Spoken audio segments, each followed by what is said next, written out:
ശ്രീമദ് ദേവി ഭാഗവതം 15-ാം അധ്യായം തുടർച്ച.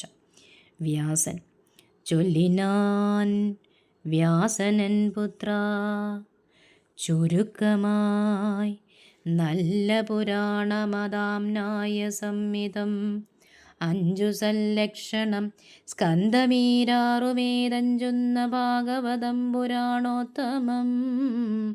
അത്ര ഞാനോദിത്തരുവൻ നിനക്കുടൻ സത്തും അസത്തും അതിനാൽ തിരിഞ്ഞിടും. ആലില തന്നിലമ്പോരുഹാക്ഷൻ പുരാ ബാലനായി മേവിയ കാലം നിനക്കയായി ഏതൊരാൾ ജ്ഞാനസ്വരൂപനാമെന്നെ ഇപ്പൈതലിൻ മട്ടു ചമച്ചു വച്ചിങ്ങനെ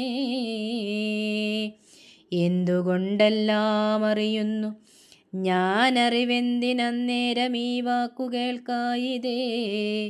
ഒക്കെയും ഞാൻ തന്നെ ഏതു നാളും നിലനിൽക്കുന്ന സത്യവും അന്യമൊന്നില്ലതാൻ. വാക്കതു കേട്ടു ചിന്തിക്കയായി വിഷ്ണു ഈ വാക്യമേതാളിൽ നിന്നുണ്ടായി വന്നതാം. പിന്നെയും പിന്നെയും പിന്നെയും പിന്നെയും ആ വാക്യമാവിധം തന്നെ സ്മരിച്ചുകൊണ്ടങ്ങു ശയിക്കവേ പ്രത്യക്ഷയായി വന്നു ദേവിതാനപ്പോഴേ സത്യസ്വരൂപിണി സാക്ഷാത് ജഗത്മയീ. സ്വന്ത വിഭൂതികളായുള്ള തോഴിമാർ സന്തതം ചൂഴ്ന്നു തന്നാലു തൃക്കൈകളിൽ ശംഖചക്രാദി ശാസ്ത്രങ്ങളെടുത്തൊളിതങ്കുന്ന ദിവ്യമാല്യാംബരം ചാർത്തിയും തൂമന്ദഹാസപ്പുലിമയിൽ മുങ്ങുന്നോരെൻ മുഖത്തൊടും നിന്നാൾ ഭഗവതീ. സൂതൻ വെള്ളത്തിലേതും തൊടാതെ സ്വയം നിലകൊള്ളുന്ന മോഹനരൂപയാം ദേവിയെ കണ്ടുടനെത്രയും വിസ്മയപ്പെട്ടുപോയി.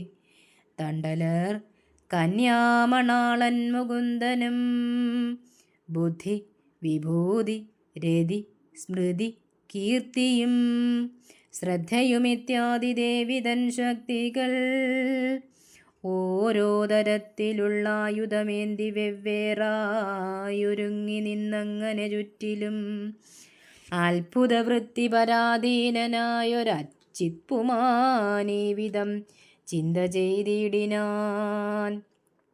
ഇങ്ങു കണ്ടിടുമിന്നാരിമാരൊക്കെയും എങ്ങു നിന്നുണ്ടായി വന്നവരാകുമേ. ഞാനാലിലയിലമ്മട്ടൊരു കുട്ടിയായി താനേ കിടപ്പാനുമെന്തൊരു സംഗതി.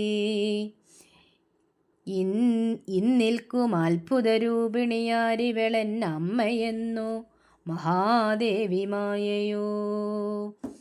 എന്തിനു വേണ്ടി ഇങ്ങെത്തി ദേവി ഞാൻ എന്തു ചെയ്യേണ്ടതെന്നെങ്കിലും പോകയോ. ശുകവൈരാഗ്യം 15-ാം അധ്യായം കഴിഞ്ഞു.